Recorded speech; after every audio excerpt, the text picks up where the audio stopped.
ಹರಿ ಓಂ. ಶಯನಿ ಏಕಾದಶಿಯ ಮಹತ್ವ. ಭಾರತೀಯರ ಹಬ್ಬ ಹರಿದಿನಗಳಲ್ಲಿ ಒಂದು ಅತ್ಯಂತ ಮುಖ್ಯವಾದ ಹಬ್ಬ ಈ ಶಯನಿ ಏಕಾದಶಿ. ಎಲ್ಲ ವರ್ಣಗಳ ಮತ್ತು ಆಶ್ರಮಗಳ ಜನರು ಮತ್ತು ವೈಷ್ಣವ, ಶೈವ ಮುಂತಾದ ಎಲ್ಲ ಮತಪಂಥಗಳ ಶಿಷ್ಟರು ಆಚರಿಸುವ ಅತಿ ಮುಖ್ಯವಾದ ಪರ್ವ ಈ ಶಯನಿ ಏಕಾದಶಿ. ಇದು ಆಷಾಢ ಮಾಸದ ಶುಕ್ಲಪಕ್ಷ ಏಕಾದಶಿನಿ ಪದ್ಮ ಏಕಾದಶಿ ಅಥವಾ ಶಯನಿ ಏಕಾದಶಿ ಅಥವಾ ಪ್ರಥಮ ಏಕಾದಶಿ ಅಂತ ಕರೀತಾರೆ. ಇದನ್ನು ಶಯನಿ ಏಕಾದಶಿ ಅಂತ ಯಾಕೆ ಕರೀತಾರೆ ಅಂದ್ರೆ, ದೇವರು ಮಲಗುತ್ತಾನೆ ಅಂದ್ರೆ ಯಾಕೆ ಮಲಗುತ್ತಾನೆ ಅಂದ್ರೆ ಪದ್ಮ ಪುರಾಣದಲ್ಲಿ ತಿಳಿಸಿದ್ದಾರೆ. ಹಿಂದೆ ಬಲಿ ಚಕ್ರವರ್ತಿ ದೇವರ ಅಧಿಕಾರವನ್ನು ತಾನು ಕಸಿದುಕೊಂಡು ತಾನು ರಾಜ್ಯಭಾರ ಮಾಡುತ್ತಾ ಇದ್ದ.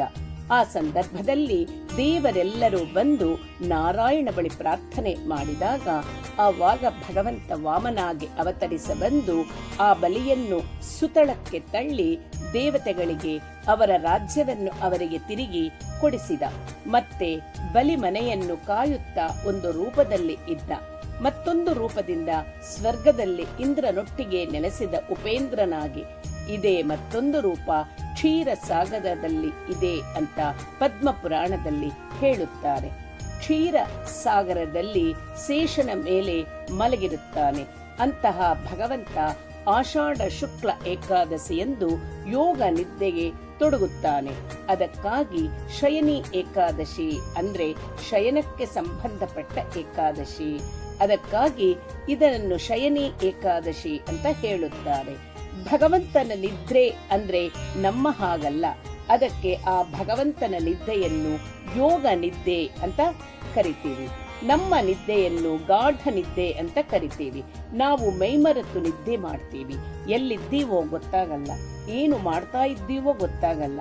ದೇವರು ಹಾಗಲ್ಲ. ಕಣ್ಣು ಮುಚ್ಚೋದು ಅಷ್ಟೇ, ಎಚ್ಚರಿಕೆ ತಪ್ಪಲ್ಲ.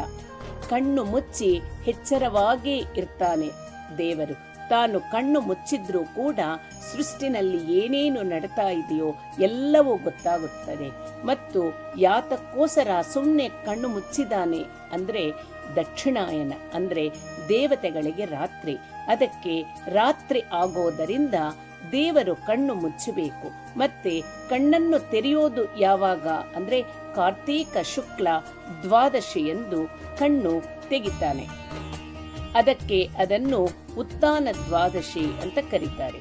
ಈ 4 ತಿಂಗಳ ಕಾಲ ಕಣ್ಣು ಮುಚ್ಚೋದರಿಂದ ಕಣ್ಣು ತೆರೆಯವರೆಗೂ ಇದನ್ನೇ ಚಾತುರ್ಮ್ಯಾಸ ಅಂತ ಕರೀತಾರೆ.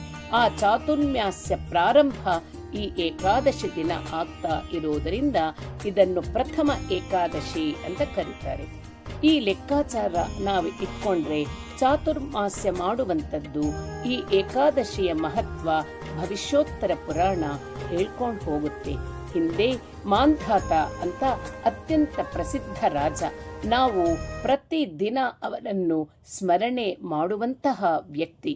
ಆ ರಾಜನ ಸಾಮ್ರಾಜ್ಯದಲ್ಲಿ ಒಮ್ಮೆ ಇದ್ದಕ್ಕಿದ್ದಂತೆ ಬರಗಾಲ ಬಂತು. ಕ್ಷಾಮ, ಅದು ಕೃತಯುಗ. ಧರ್ಮ 4 ಪಾದ ನಡೀತಾ ಇದೆ. ಅಂತ ಸಂದರ್ಭದಲ್ಲಿ ಕೂಡ ಬರಗಾಲ ಬಂತು. ಮಾಂಧಾತಕ್ಕೂ ಏನು ಮಾಡಬೇಕೋ ಗೊತ್ತಾಗಲಿಲ್ಲ. ಪ್ರಜಲಲ್ಲಿ ಹಾಹಾಕಾರಗಳು ಶುರುವಾಯಿತು. ತಿನ್ನಲಿಕ್ಕೆ ಆಹಾರ ಇಲ್ಲ ಪ್ರಜಲಿಗೆ. ಇನ್ನ ದೇವತೆಗಳಿಗೆ ಯಜ್ಞ ಯಾಗಾದಲು ಮಾಡೋದು ಎಲ್ಲಿ ಬಂತು? ಪಿತೃ ಕಾರ್ಯಗಳು ಮಾಡೋದ್ರಿಲ್ಲ. ರಾಜ್ಯ ಪೂರ್ತಿ ದೇವ ಕಾರ್ಯಗಳಾಗಲಿ, ಪಿತೃ ಕಾರ್ಯಗಳು ಆಗಲಿ, ಧಾರ್ಮಿಕ ಕಾರ್ಯಗಳು ಆಗಲಿ ಏನು ನಡೀತಾ ಇಲ್ಲ. ತುಂಬಾ ಚಿಂತಾಕ್ರಾಂತನಾಗಿ ಮಾಂಧಾತ ಒಮ್ಮೆ ಪ್ರಜನೆಲ್ಲರನ್ನೂ ಕರೀತಾರೆ. ಯಾಕೆ ಇಂಥ ಪರಿಸ್ಥಿತಿ ಬಂದಿದೆ, ಏನು ಕಾರಣ ಅಂತ ಕೇಳ್ತಾನೆ. ಆವಾಗ ಪ್ರಜಲೆಲ್ಲರೂ ಹೇಳುತ್ತಾರೆ, ಇದು ವಿಷಯ ನಮಗೂ ಗೊತ್ತಾಗ್ತಾ ಇಲ್ಲ. ಆದರೆ ಒಂದು ಮಾತ್ರ ಸತ್ಯ, ನಾರಾಯಣನಿಗೂ ನೀರಿಗೂ ಸಂಬಂಧ ಇದೆ. ನಾರ ಅಂದ್ರೆ ನೀರು, ಆಯನ ಅಂದ್ರೆ ಆಶ್ರಯ. ನೀರನ್ನೇ ತಾನು ಆಶ್ರಯನಾಗಿರುವನು ನಾರಾಯಣ ಅಂದ್ರೆ ನೀರಿನಲ್ಲಿ ಮಲಗಿರುವನು ನಾರಾಯಣ. ಅದಕ್ಕಾಗಿ ನಮಗೆ ಇವಾಗ ನೀರು ಬೇಕಾಗಿದೆ, ಮಳೆ ಬೇಕಾಗಿದೆ. ಅದರಿಂದ ಇವಾಗ ನಾರಾಯಣನ ಆರಾಧನೆ ಮಾಡಿದ್ರೆ ಆಗುತ್ತೆ ಅಂತ ಎಲ್ಲ ಪ್ರಜೆಗಳು ಅಭಿಪ್ರಾಯವನ್ನು ತಿಳಿಸುತ್ತಾರೆ. ಮಾಂಧಾತ ಅದಕ್ಕೆ ಒಪ್ಪಿದೆ. ಆದರೆ ಆ ನಾರಾಯಣನ್ನು ಆ ಆರಾಧನೆ ಆಗಲಿ, ಅವನ್ನು ಸಂತುಷ್ಟಪಡಿಸೋದು ಆಗಲಿ ಹೇಗೆ ಮಾಡಬೇಕು ಅನ್ನೋದು ಅವರಿಗೆ ಗೊತ್ತಾಗಲಿಲ್ಲ. ಅದಕ್ಕೆ ಮಾಂಧಾತ ಕಾಡಿಗೆ ಹೋಗಿ ಅಲ್ಲೇ ಓಡಾಡುತ್ತಾ ಆಲೋಚನೆ ಮಾಡ್ತಾನೆ, ನನಗೆ ಯಾರಾದರೂ ಉಪದೇಶ ಮಾಡ್ತಾರಾ, ಯಾರಾದರೂ ಮಹರ್ಷಿ ಕಾಣಿಸ್ತಾರಾ ಅಂತ. ಯದ್ಭಾವಂ ತದ್ಭವತೆ, ಹಾಗೆ ಅಂಗೀರಸ ಮಹರ್ಷಿಗಳು ಬರ್ತಾರೆ. ಬ್ರಹ್ಮನ ಪುತ್ರನಾದ ಅಂಗೀರಸನನ್ನು ನೋಡಿ ನಮಸ್ಕಾರ ಮಾಡ್ತಾನೆ. ಅದಕ್ಕೆ ಆ ಮಹರ್ಷಿ, ಮಾಂಧಾತ ಯಾಕೆ ಬಂದಿದ್ದೀರಾ, ಚಿಂತಾಕ್ರಾಂತರಾಗಿ ಯಾಕೆ ಇದ್ದೀರಾ ಅಂತ ಕೇಳಿದ ತಕ್ಷಣ ಅದಕ್ಕೆ ರಾಜ ತನ್ನ ಮನಸ್ಸಿನಲ್ಲಿ ಇರುವ ಸಂಕಷ್ಟವನ್ನು ತೋಡಿಕೊಂಡು, ಈ ರೀತಿ ತುಂಬಾ ಕಷ್ಟ ಆಗಿದೆ, ನೀವೇ ಇದಕ್ಕೆ ಪರಿಹಾರವನ್ನು ಹೇಳಬೇಕು ಅಂತ ಕೇಳುತ್ತಾನೆ. ಅದಕ್ಕೆ ಮಹರ್ಷಿ, ನೋಡು ರಾಜ, ಇದು ಕೃತ ಯುಗದಲ್ಲಿ ಧರ್ಮ 4 ಪಾದಗಳಿಂದ ನಡೀತಾ ಇದೆ. ಇಲ್ಲಿ ಬ್ರಾಹ್ಮಣ, ಕ್ಷತ್ರಿಯ, ವೈಶ್ಯ ತಮ್ಮ ತಮ್ಮ ಕರ್ತವ್ಯಗಳಲ್ಲಿ ನಿರತರಾಗಿ ಇರಬೇಕು. ನಿರತರಾಗಿ ನಿಮ್ಮ ರಾಜ್ಯದಲ್ಲಿ ಇದ್ದಾರೂ ಕೂಡ ಏನೆಂದರೆ ವಿಶೇಷವಾಗಿ ತಪಸ್ಸನ್ನು ಆಚರಿಸಬೇಕಾದ್ದು ಬ್ರಾಹ್ಮಣರು. ತಪಸ್ಸಿಗೆ ಬೇಕಾದ ಮನಃಶುದ್ಧಿ, ಮನಸ್ಸಿಗೆ ಏಕಾಗ್ರತೆ, ಅಂತಹ ಮನಸ್ಸಿನ ಶುದ್ಧಿ ಏಕಾಗ್ರತೆಯನ್ನು ಕಂಡುಕೊಳ್ಳಕ್ಕೋಸ್ಕರವೇ ತಮ್ಮ ಜೀವನವನ್ನೇ ಮುಡುಪಾಗಿ ಇಟ್ಟಿರೋ ಅವರು ಬ್ರಾಹ್ಮಣ ಜಾತಿ. ಅದಕ್ಕೆ ಅವರು ಲೋಕ ಕಲ್ಯಾಣಕ್ಕೋಸ್ಕರ ತಪಸ್ಸನ್ನು ಮಾಡಬೇಕು, ಇಚ್ಛಿಸಬೇಕು. ತಮ್ಮ ಸ್ವಾರ್ಥಕ್ಕೂ ಅಲ್ಲ, ಸಮಾಜ ಒಳ್ಳೆಯದನ್ನು ಬಯಸಬೇಕು. ಅವರು ಬೇರೆ ರೀತಿಯಲ್ಲಿ ಲೋಕಕ್ಕೆ ಹಿತವನ್ನು ಮಾಡಬೇಕು. ಕ್ಷತ್ರಿಯರು ಒಳ್ಳೆಯ ರೀತಿ ರಾಜ್ಯಭಾರವ ಮಾಡಬೇಕು. ವೈಶ್ಯನಾದವನು ಪ್ರಜೆಗಳಾಗಿ ಒಳ್ಳೆಯ ಧಾನ್ಯಗಳು ಬೇಕು, ಅವುಗಳನ್ನು ನ್ಯಾಯ ಬೆಲೆಗಳಲ್ಲಿ ಒದಗಿಸಬೇಕು. ಶೂದ್ರನಾದವನು ಈ 3 ಜನಕ್ಕೂ ಏನು ಸಹಾಯ ಬೇಕೋ ಅದನ್ನು ಮಾಡುತ್ತಾ ಸಮಾಜಕ್ಕೆ ಹಿತವನ್ನು ಬಯಸಬೇಕು. ಇದು ಕೃತಯುಗದಲ್ಲಿ ಇರುವಂತಹ ಧರ್ಮ. ಆದರೆ ನಿನ್ನ ರಾಜ್ಯದಲ್ಲಿ ಒಂದು ತಪ್ಪು ನಡೆದಿದೆ. ಒಬ್ಬ ಶೂದ್ರನಾದವನು ತನ್ನ ಕರ್ತವ್ಯವನ್ನು ಮಾಡದೆ ಬ್ರಾಹ್ಮಣದಂತೆ ತಪಸ್ಸು ಮಾಡಕ್ಕೆ ಹೊರಟಿದ್ದಾನೆ. ನೋಡಿ, ಈ ಒಂದು ಕಾರಣಕ್ಕೆ ನಿನ್ನ ರಾಜ್ಯದಲ್ಲಿ ಬರಗಾಲ ಬಂದಿದೆ ಅಂತ ಹೇಳುತ್ತಾನೆ. ನಾವು ಇವತ್ತು ಲೆಕ್ಕಾಚಾರನಲ್ಲಿ ನೋಡಿದ್ರೆ ಎಲ್ಲರೂ ಎಲ್ಲವನ್ನೂ ಮಾಡ್ತಾರೆ ಅಲ್ವಾ? ಹಾಗಿದ್ಬೇಕಾದ್ರೆ ಮಳೆ ಬೆಳೆ ಆಗಬಾರದು ಅಲ್ವಾ? ಇವಾಗ ಆಗ್ತಾ ಇದೆ, ಇದು ಸುಮ್ಮನೇನಾ ಹೇಳಿದ್ರು ಅಂತ ನಮಗೆ ಸಂಶಯ ಬರುತ್ತೆ. ಅದಕ್ಕೆ ಅಂಗೀರಸ ಹೇಳ್ತಾನೆ, ಇದು ಕೃತಯುಗ. ಇಲ್ಲಿ ಧರ್ಮ ಸಂಪೂರ್ಣವಾಗಿ ಎದ್ದು ನಿಂತು ಬಲಿಷ್ಠವಾಗಿ ಇರುತ್ತದೆ. ಆ ಕಾರಣದಿಂದಲೇ ಒಂದು ಸ್ವಲ್ಪ ಕೂಡ ಧರ್ಮ ಹೆಚ್ಚು ಕಡಿಮೆ ಆದ್ರೂ ಅಧರ್ಮ 1% ಬಂದರೂ ಕೂಡ ಅದರ ಫಲಿತಾಂಶ ಗೊತ್ತಾಗೋ ಯುಗ ಇದು ಕೃತಯುಗ. ಕೆಟ್ಟದ್ದರ ಫಲಿತಾಂಶ ಕೂಡಲೇ ಗೊತ್ತಾಗ್ತಾ ಇರೋ ಯುಗ ಇದು ಕೃತಯುಗ. ಕಲಿಯುಗ ಇದಕ್ಕೆ ತುಂಬಾ ವಿರುದ್ಧವಾಗಿ ಇರೋದು. ಯಾವ ಯುಗದಲ್ಲಿ ಕೆಟ್ಟದ ಪ್ರಭಾವ ಕೂಡಲೇ ಗೊತ್ತಾಗಲ್ವೋ ಅದು ಕಲಿಯುಗ. ಅದಕ್ಕೆ ನಾವು ಕೃತ ಯುಗದ ಕಥೆಯನ್ನು ಕಲಿಯುಗದಲ್ಲಿ ಅಳವಡಿಸಿಕೋಬಾರದು, ಹೋಲಿಸಿಕೋಬಾರದು. ಆದರೆ ಇದರಲ್ಲಿ ಇರೋ ಸಾರಾಂಶ ಮಾತ್ರ ನಾವು ತಿಳ್ಕೋಬೇಕು. ಆ ಮಾಂಧಾತ ಹೇಳಿದ್ರೆ, ಅಂಗೀರಸ ನೋಡಪ್ಪ, ಯಾರು ಧರ್ಮವನ್ನು ಮೀರಿ ನಡೀತಾ ಇದ್ದಾರೋ ಅವನನ್ನು ಶಿಕ್ಷಿಸಬೇಕಾದ ಕರ್ತವ್ಯ ನಿನ್ನದೇ.